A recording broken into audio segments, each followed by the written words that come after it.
Good afternoon. My name is Bruce Gunther, and I'd like to welcome you to the Portland Art Museum and the next to the last lecture in a series of scholarly explorations of samurai, the art and culture. It's my pleasure to introduce Dr. Maribeth Graybill, the Arlene and Harold Schnitzer Curator of Asian Art. Dr. Graybill is a noted scholar in Japanese art and has brought new energy to our department since she joined it in 2007. She is the curator of this exhibition and the installations in the Permanent Collection Gallery, which have, am I doing that? No, okay, I didn't touch anything. I might have touched something. I clearly can't touch my voice at the moment. She joined the staff after a distinguished teaching career that included the University of California, Berkeley, where she received her Ph.D., and Swarthmore College. She was the senior curator of Asian art at the University of Michigan Museum of Art, where she grew that collection by 20% and gave new form to the understanding of Asian art in a historically important academic setting for the study of Asian art. Her clarity and scholarship has made the Barbier-Mueller collection sing. She has brought to this installation, as recognized by the collectors and visitors to this exhibition, a new understanding of the historic sweep, the cultural importance, and the aesthetic beauty of the samurai, their armor, and their society. Her lecture today promises to open the door to the myth and the magic that surrounds this important historic epic that was shaped by warriors on horseback, archers, and pike-carrying soldiers that stabilized and unified a country and led its cultural renaissance in poetry, painting, and the visual arts. Please join me in welcoming our distinguished Arlene and Harold Schnitzer Curator of Asian Art, Maribeth Graybill.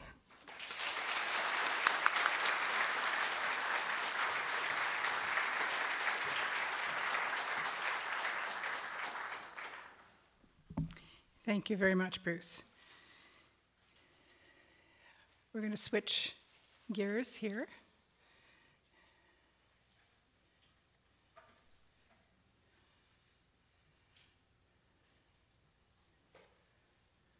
Okay. I'd like to begin but with thanks, thanking once again all the sponsors that helped to make this exhibition possible. And I want to take this occasion to thank Bruce Gunther, because at a time when we had several tantalizing Asian exhibitions cross our threshold and then disappear for various reasons, Bruce found this one. There was this sort of magical weekend. On Friday, we didn't have a show, and on Monday, Bruce came in and he said, I found one. And I was so thrilled that he found the Barbier-Mueller collection, because we had acquired the museum's first suit of samurai armor in September of 2012. It is on view in the Japanese collections galleries, and recent research we've discovered that it's even more important and more wonderful than we thought at first, so that's nice. But as I was trying to research and understand our own suit of armor, and our wonderful librarian, Deborah Royer, was helping me, and we were buying books left and right, one of the most useful reference works was, in fact, the catalog of the Barbier-Mueller collection, and I had no idea that they were sending that around and making that as available as a tour. So I want to take this time publicly to thank you, Bruce, for finding and bringing this show to us. My talk today is Samurai in Myth, History, and Art. I did my dissertation sometime in the last century on early portraiture in Japan, and that has led me to a long-term interest in the question of who gets memorialized by history and how that comes about.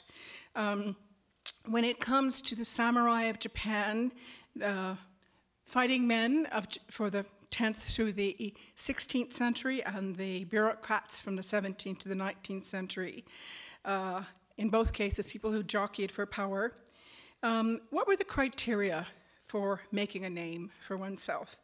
Or to put it another way, how do we know what we think we know about samurai? I'm going to be exploring that question by looking at, if you will, the intersection between myth, history, and art. And I'm going to be focusing on 4 separate moments, 4 separate periods, 4 separate time points. I'm going to start with Minamoto Royko, or Yorimitsu. This is not a portrait of him, but this is one of the earliest, a fragment of one of the earliest paintings we have, dates to the late 12th century, depicting what bodyguards for the imperial household would look like. You can see they are mounted on spirited stallions. They're wearing the sort of red fringe, which was typical of horse gear in the 10th and 11th century. They are equipped with quivers, and they're pretty much studly dudes. So this is just the type of guy. So Minamoto Royko is actually one of the earliest members of the Minamoto clan of warriors. They are descended ultimately from an imperial prince to earn a very prominent place in history. His father, also a warrior, had cultivated a band of retainers in Setsu province, that's sort of around modern Kobe, just west of the capital city of Kyoto, and Royko inherited these men as his personal retainers. And like his father, he earned wealth and status by placing himself in service of members of the Fujiwara, the most prominent family of courtiers. So not the imperial family itself, but a family that married into the imperial family and acquired influence that way. So he would have accompanied members of the Fujiwara family on outings. He would have been a bodyguard. He participated in horse races and archery contests, and was sort of their visible right-hand man, if you will.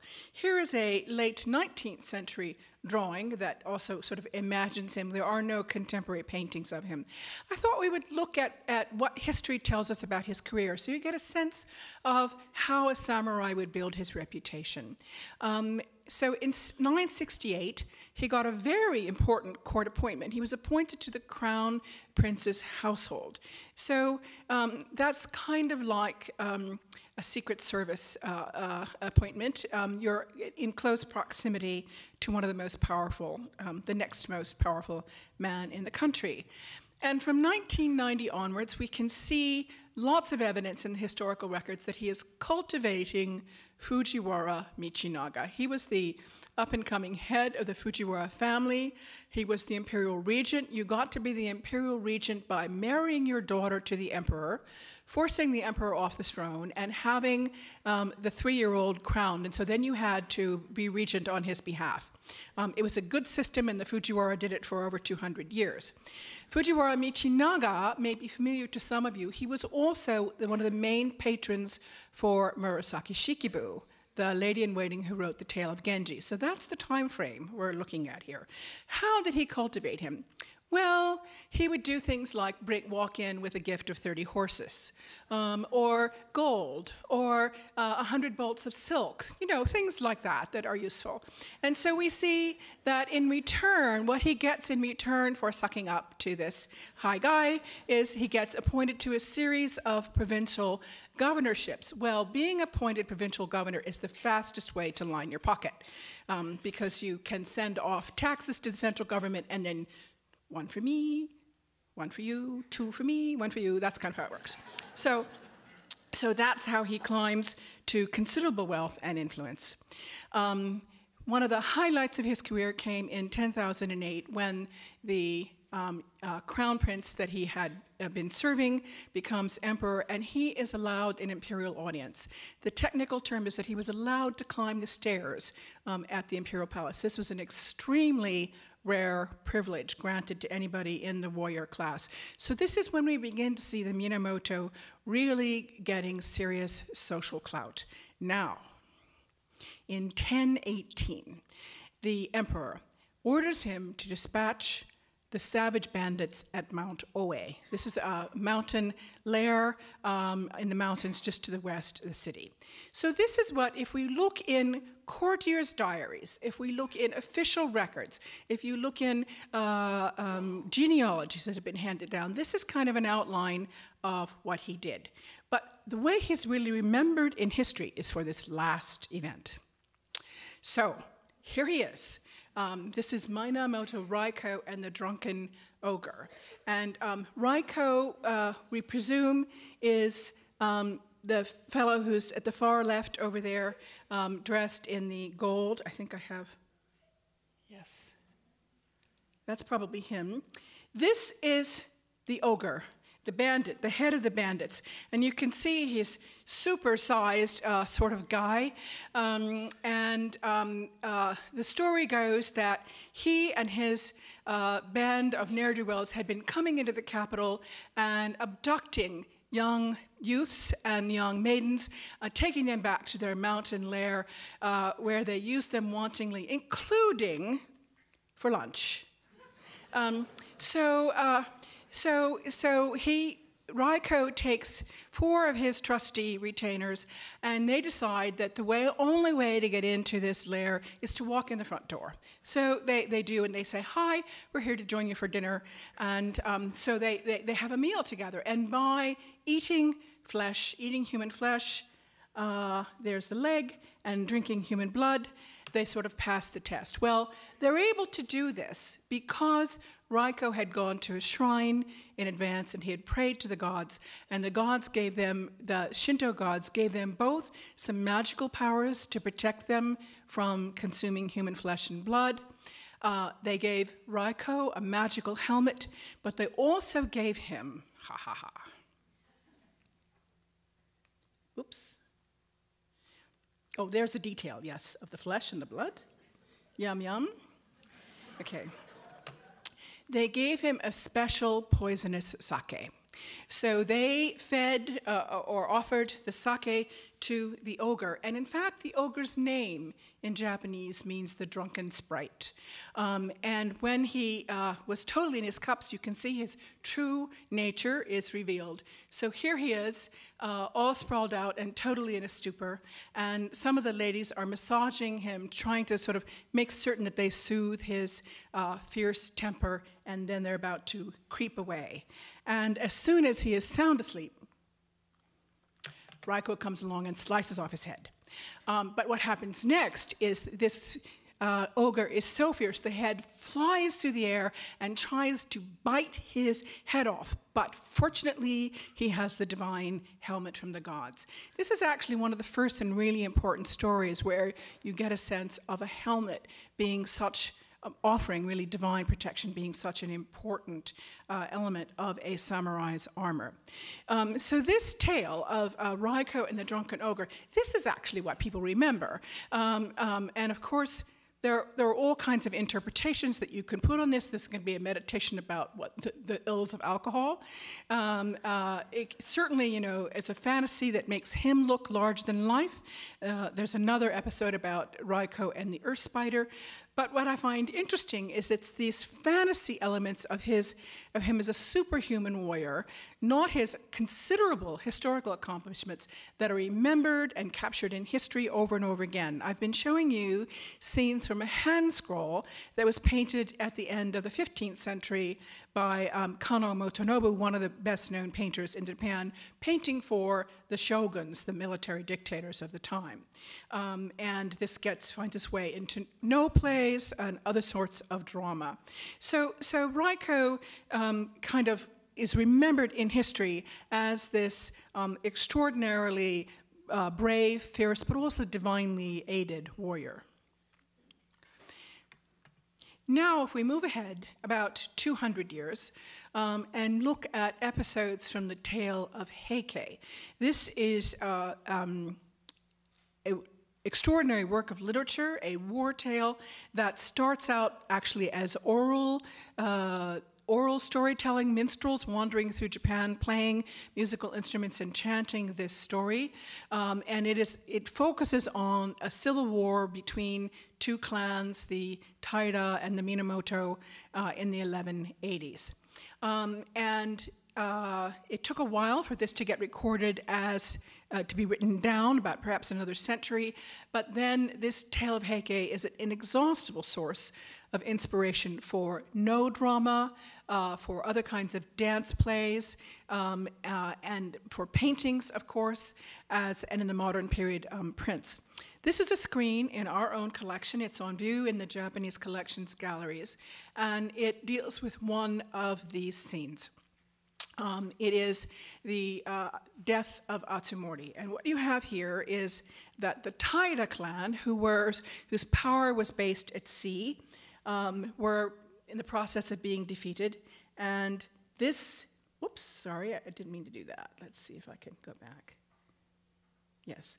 This young fellow here is a young captain in the Taira family, and he has pushed his horse into the waters. He's trying to get to his family's ships to escape the attacking Minamoto. And here is a Minamoto force, and at the head of them is Kumagai Naozane. He's come to the shore, sees this fellow escaping, and he reaches out with his fan. Hey, come on back, if you're a man. I dare you. And so the kid, who is quite young, turns around, looks at him, and now I think we can go to the detail. Yes, so here are our two characters. And he figures that he's not going to make it to the ships anyway, so he does come back to the shore. So then the two grapple, and when the youth's helmet falls out, it shows up that he's quite young, only about 16 or 17. And the Minamoto warrior recognizes that he's the same age as his own son. And at that moment, what he really wants to do is to back off and let him go, but he sees another troop of warriors coming along, and he knows that the boy's fate would be much worse in their hands. So he apologizes, and he cuts off his head. And many years later, consumed with regret at this deed, the pursuing warrior became a very famous, actually, Buddhist monk. So again, how do we know this story? Well, it's in this magnificent work of literature. And many scholars today think that the extraordinary episodes of personal bravery in the face of death, of acceptance of death, are much more sort of the product of the minstrel's imagination than historical fact. It's sort of like Homer having somebody with an ashen spear through his throat going on for 4 pages. You know, it probably didn't really happen, but in the mouth of the poet, you get very telling, compelling, beautiful, inspiring literature. So that's from this moment of the 1180s, when the great the great clash between these two clans, and really the rise of the military as the dominant power factor in Japan. Then I'm jumping across much of medieval history to the second half of the 16th century. From about 1470s onward, Japan fell into a state of absolute chaos. The central government really lost control over the countryside, and the Japanese term for this era is Sengoku, the era of the country at war. And each daimyo, or powerful warlord in his own region, they almost operated as independent states, governing their own territory, but in constant battles to try and expand their territory, a constant phenomenon of lower-ranking people overturning upper-ranking people, a period of treachery, betrayal, and unspeakable cruelty, really. Oda Nobunaga would be the first of 3 visionaries. The other 2 would be, one was his vassal and the other was his ally, who would gradually reunite the country out of this period of chaos.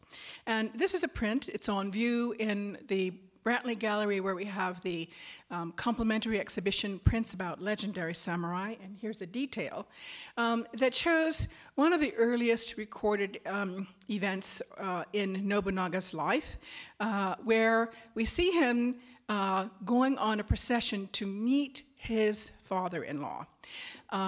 This is an interesting situation. He was the young heir to a small piece of land in Owari near the modern city of Nagoya, and the powerful daimyo next door, for reasons that we're not quite sure, but he must have had some sense of Nobunaga's promise, sent his daughter to marry him. And, but the families had not met. He had not met his father-in-law. So he goes off to meet his father-in-law. But he is, and you sort of have to know the conventions here, by the conventions of the time, he is dressed like an outrageous punk. He has the crazy hairdo with the sort of big pom-pom tuft, rather than looking neat and tidy. He's got sort of what looks like red pajama outfits on top. He's got the tiger skin chaps. So he was known when he was young. He was actually called the idiot Nobunaga. He was unconventional, to say the very least. He did things like, at his father's funeral, instead of being obsequious, he picked up ashes and threw them at the shrine and sort of swore at his father for having the temerity to die. But so anyway, here he is going off to meet his father-in-law, and he's not dressed in formal, shall we say, informal outerwear.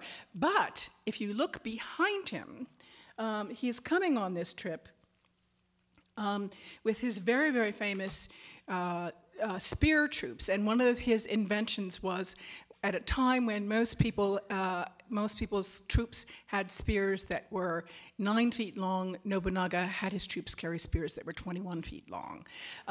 He also was one of the first to actively cultivate gun troops, and he had 500 riflemen with him.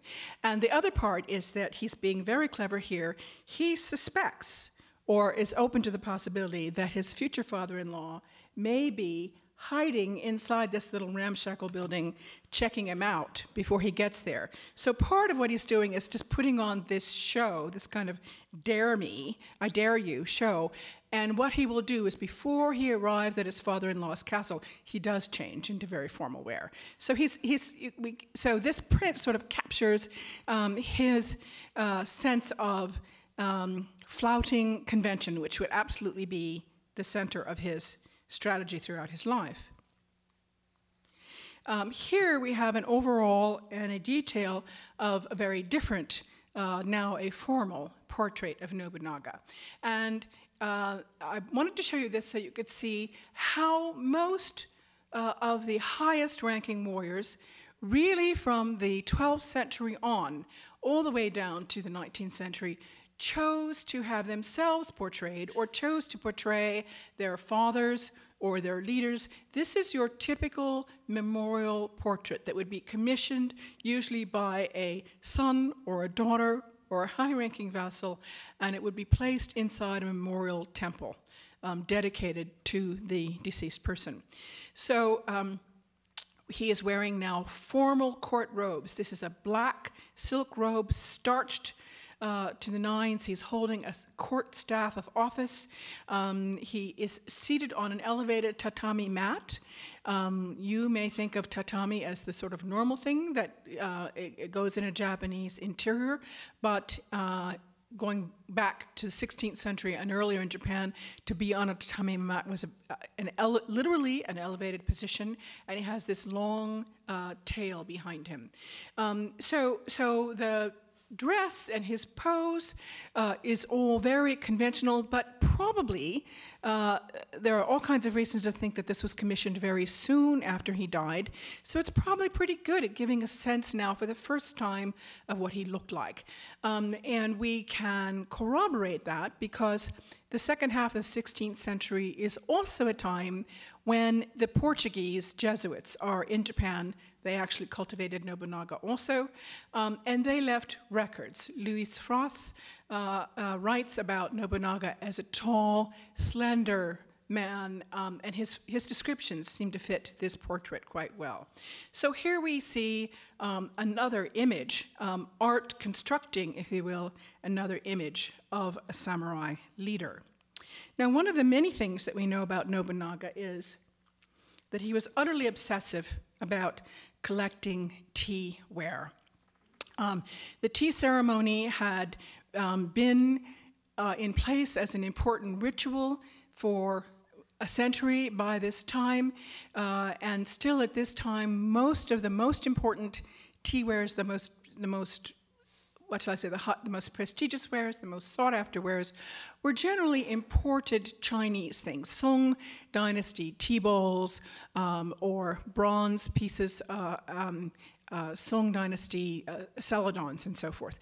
And here I'm showing you a room that is where they have reconstructed the furnishings for a tea ceremony planned by Sen no Rikyu. You may know that name. He's the founder of the Sen families. There are 3 families of tea masters in Japan.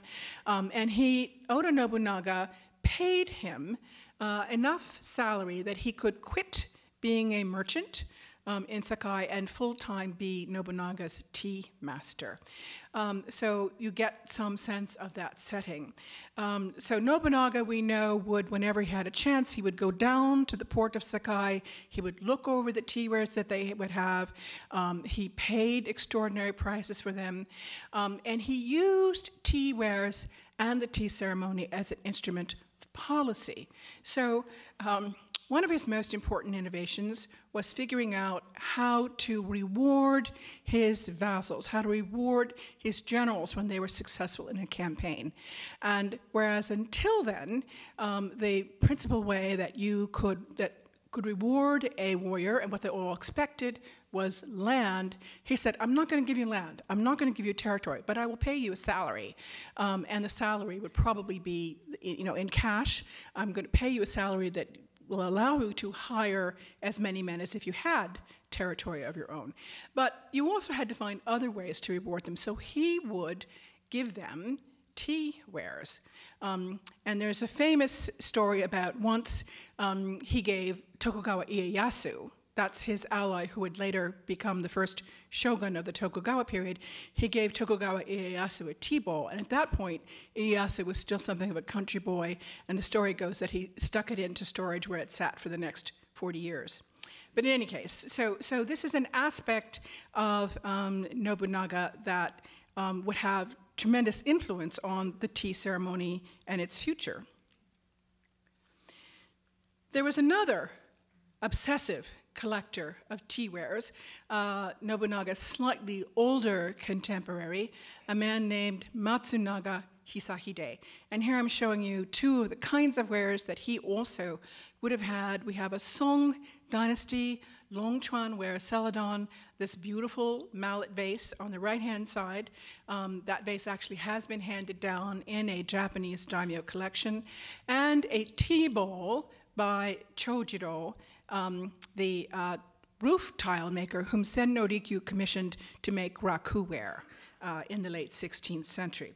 So let's look a little bit at this other guy, Matsunagashisakide. This is actually not a portrait of Hisahide. There are no portraits of him. This is the portrait of the man he assassinated. So what do we know about Hisahide? Well, first, we don't quite know how he got there, but he served as an assistant to a man named Miyoshi Choake. Miyoshi Choake was a vassal to the secretary to the shogun. And the secretary to the shogun, this is the Ashikaga shogun in the 16th century, the secretary to the shogun pretty much pushed the shogun out of place and began to take power. And then Miyoshi pushes him out of power. And then we have finally yes, you can see this here, the Miyoshi and Hisahide collaborate to evict then the shogun's deputy. And then after the guy who's been his longtime boss dies, Hisahide helps to assassinate the shogun. So I tell you this story because in this one lifetime, we see 4 layers of betrayal, of lower betraying upper, and the betrayal and the assassination is ultimately of the military dictator of Japan. This is just so that you don't fall for that other myth about the samurai, that they followed a code of loyalty. Rarely, if ever. So, Hisahide and tea. In 1570, that's the year that Nobunaga rides into Kyoto victorious and establishes an alternate candidate as shogun. And Hisahide thinks, okay, this is the way the winds are blowing. Nobunaga is going to be the man of the moment. I had better let him know that I'm willing to submit. And the way he submits is he sends hostages. That's the classical way to bend the knee, if it will. But he also sends a tea caddy, a fabulous tea caddy that Nobunaga had been hinting. I would really like to have that. So he sends, a couple nephews, daughters, whatever, characters that he didn't mind about, but he let go of this really important tea caddy. So that was his sign of submission. Only 2 years later, because Nobunaga's path to hegemony was not always smooth, he thought that maybe the winds are blowing in different ways, so he rebels. Nobunaga did not want to let him go because Hisahide had really useful, valuable skills in court diplomacy. He really wanted to keep him on his side, so he surrounded his castle. Hisahide surrendered, and he's readmitted to Nobunaga's ranks, and then he takes on a responsibility for a certain campaign. But 5 years later, he rebels again. Once more, Nobunaga sends his armies to surround Hisahide's castle, and he says, "I will spare your life if you give me that tea ladle. That's all I want. You'll never captain an army again, but I will spare your life and that of your hostages if you give me that tea ladle." And Hisahide says, the Japanese version of "go stuff yourself." So not only does he not turn over the tea ladle, but he holed up in his castle and he smashed all of his tea essentials to smithereens so that Nobunaga would never get them, before he committed suicide. And this is, of course, a 19th century print that shows him sort of smashing the tea bowls. He's getting ready to cut himself open. Here's an even more graphic version by Yoshitoshi, another artist.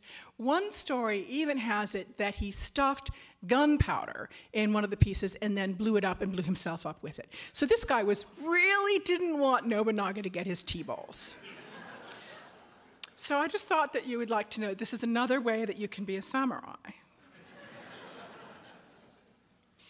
Oda Nobunaga himself would also meet a fiery death just 5 years later. In 1582, this print is not on view in the exhibition, I should say, when one of his top generals rebelled against him and sent forces against his temporary residence in Kyoto, and Nobunaga died in those flames. And for the rest of the story, what happens beyond that, I invite you to read the exhaustive labels in the exhibition. But nevertheless, these two fellows, I think, are fascinating for the way that they make use of the arts of the tea ceremony as political, and I think we can also say very clearly, military weapons. The last person I'm going to speak about may come as a surprise. He comes from the long era of the Tokugawa peace from 1615 to 1868, when under the very firm hand of a military dictatorship, Japan actually enjoys prosperity and growth. Cities, a cash economy, really becomes very much a modern society, by all sort of worldly standards, growth of large urban cities. Edo is one of the first cities in the world to reach a population of 1 million. And Origami Galgadot is an exemplar of the scholar samurai of the late 18th and early 19th century. He's known as being a master of quite a few skills. He was a poet. His contemporaries admired him as a master of the guqin. This is an ancient Chinese instrument with sort of like a zither with 7 strings. And I was just checking him last night on the web, and I found a YouTube video of a television station where 2 years ago a private collector found his chin that has his inscription on it, and it's now in a special museum near his hometown. So that's a nice touch. His title, he himself was descended from a very famous warrior family, and his title in the Okayama domain was Grand Inspector. So that's a fairly high ranking, so he's sort of in the inner circle of counselors to the daimyo, the provincial governor. His other task was to be sort of the philosopher on hand, a teacher of Confucianism, and he followed the Wang Yangming school. I know I'm giving you lots of names here, but in Tokugawa period Japan, the government embraced Confucianism as sort of the official philosophy, but there were 2 schools of thought.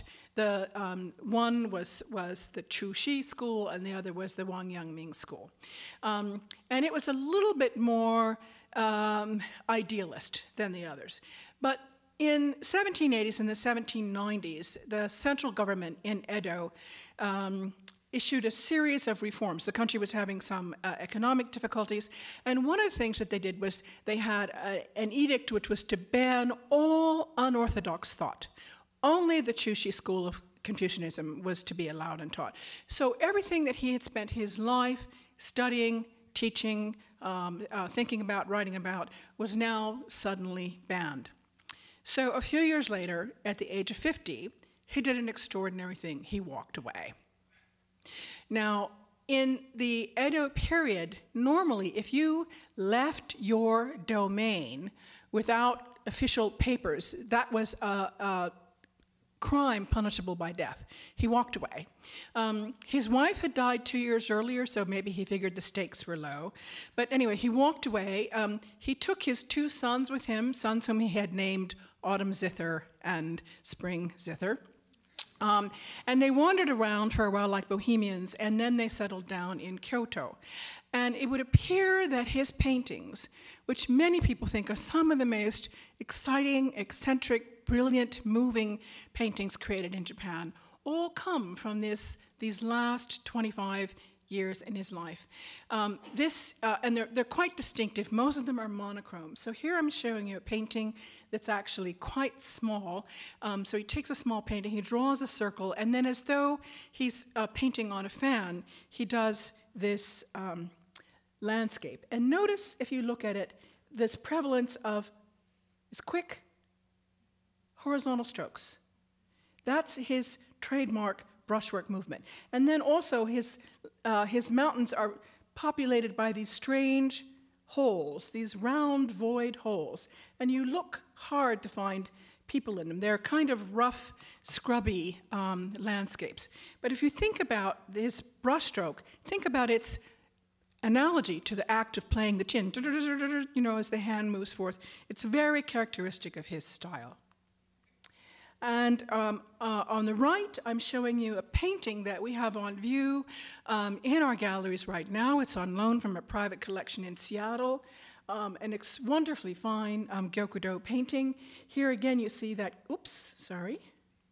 that wonderful sort of nervous tick of the horizontal brushstrokes, the round donut, and here 2 fellows sitting drinking warmed wine, and the mountain rising up to the top, and this beautiful archaic Chinese calligraphy where he calls it Mysterious Forest, Sages at Play.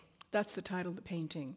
And on the left, is perhaps his most famous masterpiece, Frozen Clouds, Drifting Snow. So you can see that here we have a man who is a samurai. That's his social status. Of course, he would have learned how to use a sword. That would have been his PE as a child, and probably bow and arrow and other things like that. But his life was as far away from military concerns as that of your average museum curator.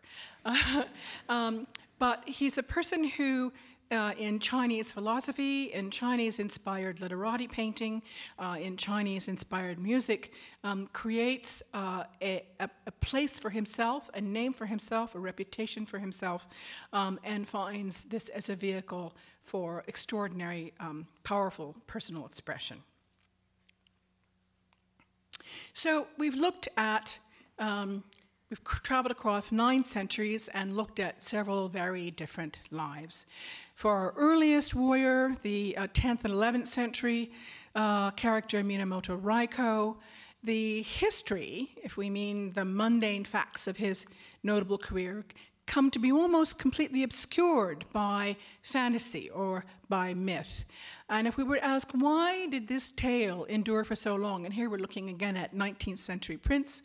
And indeed, the tale of his adventure into the den of the drunken sprites lair inspires a passage in Kurosawa's film, Seven Samurai. I think the answer may be in part that he played an important role in establishing the foundations for the Minamoto clan to flourish, and all generations of shoguns in the Minamoto, in the Kamakura period, the Ashikaga, and the Tokugawa all claimed descent from the Minamoto line. So that partly it's looking back to our ancestor, but as I suggested earlier, there's something about Royko's, about this episode that captures the divine warrior, the divinely inspired, the divinely protected warrior. So it holds the capture on the imagination in that way. If we think about Atsumori, the beautiful youth Atsumori, he's remembered not for any accomplishments, it's hard to have those by age 16, but for dying well.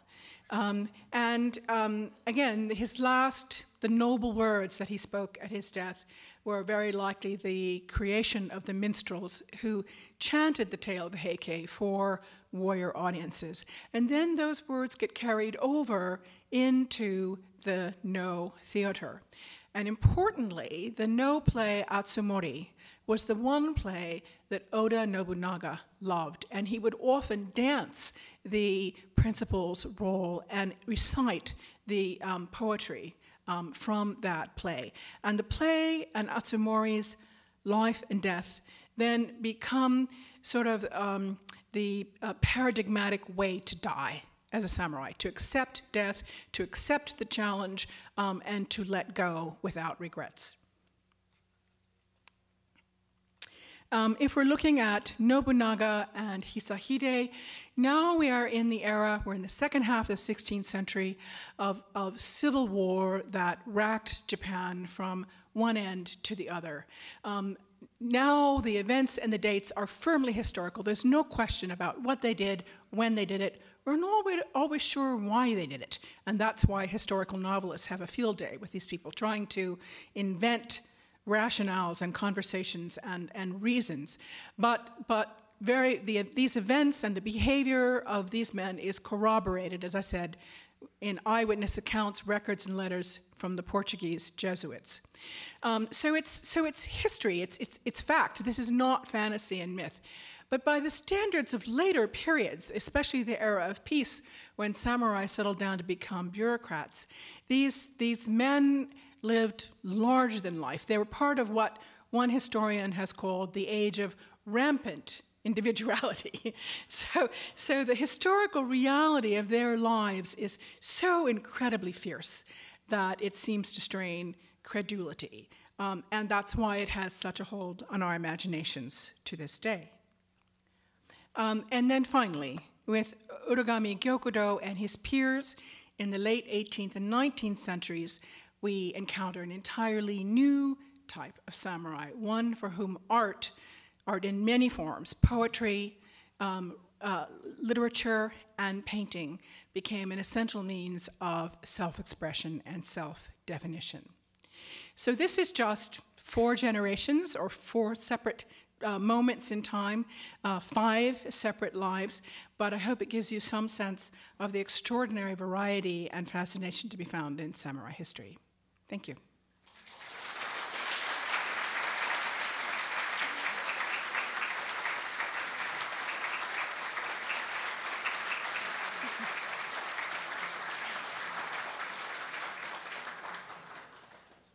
And I'm happy to take questions for a while.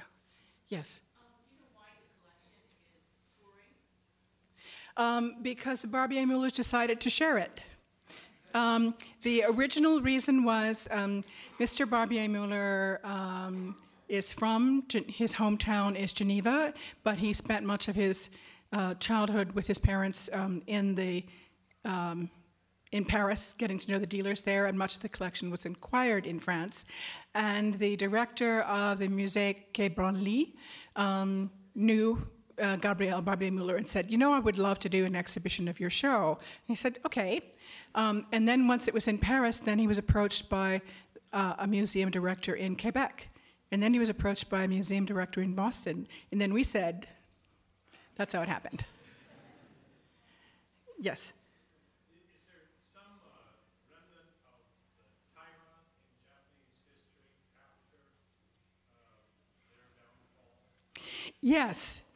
Yes, there were little pockets of taira hither and thither, and actually Nobunaga would often give himself a taira surname when he was giving himself his highest sort of ranking, when he officially applied to the court for high court rank. So it's actually fascinating the degree to which regional samurai would, centuries after the fact, still see themselves as on one side or the other of that conflict. So while the family, the core family that was descended from Kiyomori, that was opposed to Yoritomo, they were wiped out entirely. There were other branches of the family that did survive. Yes. Could you comment on the story 47 Ronin, and if it would fit into your summary of different roles of the samurai? You know, 47 Ronin is such a great story, and we did have a number of prints that related to that at the time of our print exhibition 2 years ago. It's so large and so complex, but it has also been so brilliantly analyzed and written about by Henry Smith of Columbia that it didn't seem to sort of, that's why I wanted to maybe touch territory that was less familiar today.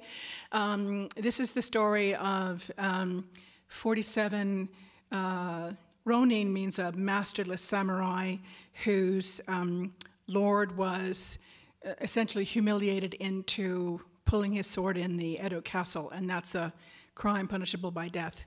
And they went into hiding for 2 years and then avenged their lord. Many people sort of do see it as one of the samurai stories, although from my perspective it's very late. I can tell you that the Keanu Reeves film has nothing to do with it. But I mean, there's great information. I mean, there are fabulous translations, wonderful plays available. That's a very heavily interpreted piece of both history and kabuki theater. Anyone else? Yes.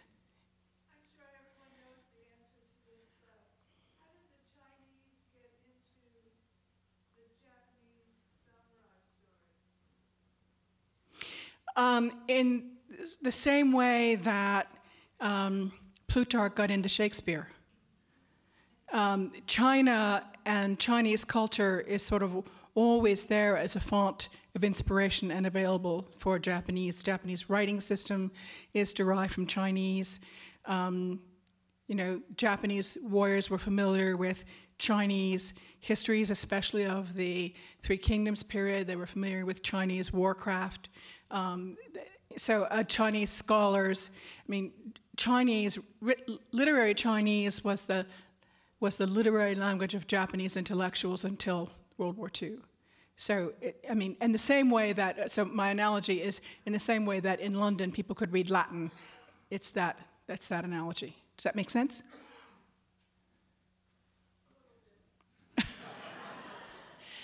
I mean, there was a time when in England, an educated person could read Latin and had access to the Roman classics. An educated person in Japan, for much of history, had access to Chinese literature and Chinese tradition. So, yes. Have you encountered in your research any really significant connection between, the rise of Zen Buddhism and kind of the primacy of the samurai? Because there seems to be a certain confluence in the religious and warrior culture of Japan, especially during the Middle Age. In your opinion, how significant was the real connection? I didn't hear the first, have I come across a connection between samurai culture and what? What was the other part? Zen Buddhism. In your researches, how significant was the connection that you found in I think most historians today would pull back from what was standardly said when I was in graduate school, which is that Zen was the religion of the samurai. There's no question that the Kamakura shogunate, the Hojo regions of the Kamakura shogunate, welcomed emigre Zen monks from China who were fleeing the Mongol invasions. They built major Zen temples in Kamakura, but the imperial household also welcomed the establishment of Zen temples, so Zen wasn't exclusive to the samurai. And many, the samurai are all over Japan, and they're Japanese, and they embraced Nichiren Buddhism, they embraced esoteric Buddhism, as you can see from the helmets in the exhibition. They embraced Pure Land Buddhism. So samurai were not by any stretch of the imagination, exclusively drawn to one school. And actually one of the enduring myths about the samurai is that Zen was the most suited for them because it was about direct intuition and they were fighting men. And that's just a bunch of hooey. So, yeah. I've got two questions. The first one are the samurai,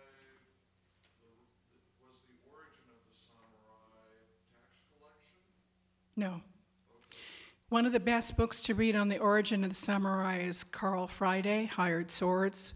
The samurai begin as hired mercenaries in the service of the government, but the Japanese central government in 792 decided that although they had tried very hard to adopt many instruments of Tang Dynasty Chinese statecraft when they were modeling a modern nation, one of the things that the Chinese did that they decided wasn't going to work was to have an armed forces built from peasants who were conscripted in 3-month rotations and alternate years. But since the most advanced form of warfare in all of East Asia at the time was equestrian archery, that's not something you can train a peasant to do in 3 months. So they let go of conscription altogether, and from that point on, the imperial court hired men who knew how to be good at horseback archery, to be their bodyguards, to be their border guards, to fight off the Ainu, to deal with rebels, and that is the class that for many centuries, for almost 5 centuries, is quite happy to do what the very first man I introduced you does, which is to build wealth and status in a service position to a member of the court. That's how the samurai class arises. And your other question? Second question is, why are the prints upstairs in your collection so vibrant?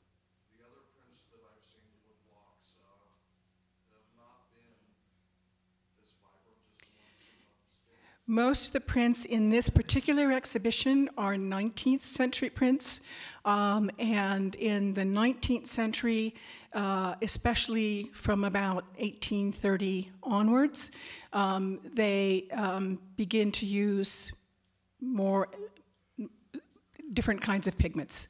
And by the time you get to the end of the 19th century, by the time you get to the 1870s, you get the introduction of aniline dyes from Europe, so those can withstand. Those are more stable pigments. The other reason that they're in good shape is that we don't show them very often or for very long because they're still light sensitive. Those come from our collection and a private collection, and we're lucky that they're in the condition they're in. But yes. Yes. Yes, toi.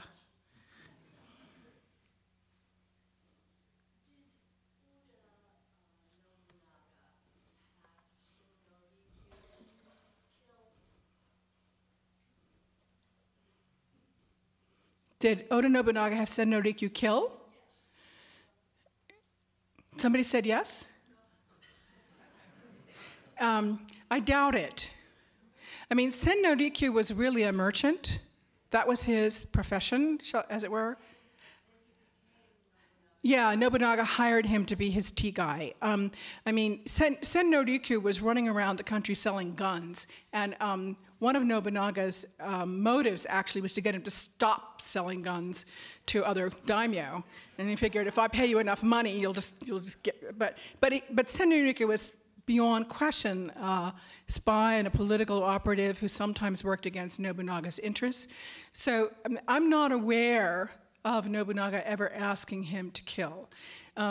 But Hideyoshi, Nobunaga's vassal who takes over after Nobunaga's death, he inherits Sen no Rikyu, sort of. And they had kind of a dicey relationship. And Sen no Rikyu, of course, who'd grown fabulously wealthy from Nobunaga's and Hideyoshi's patronage, paid to have a group of religious sculptures put on the second story of the great gate at the entrance to Daitokuji. And they went to him and said, "Oh, you've done such a great job. You're a great patron. We want to honor you as our patron. We're going to put a big sign of you up at the front of the museum." No, they said, "We're going to put a statue of you up with these sculptures." But that meant that the statue was on the second story of the gate. And when Hideyoshi went to the temple, he would have to pass underneath his feet. So Hideyoshi said, "I'm sorry, sweetheart, that's a suicide-worthy offense." So, okay, there's a film coming up at 3:30 for the Japanese Current, so I think they're eager for us to vacate the auditorium. Thank you for your time, and enjoy the exhibition.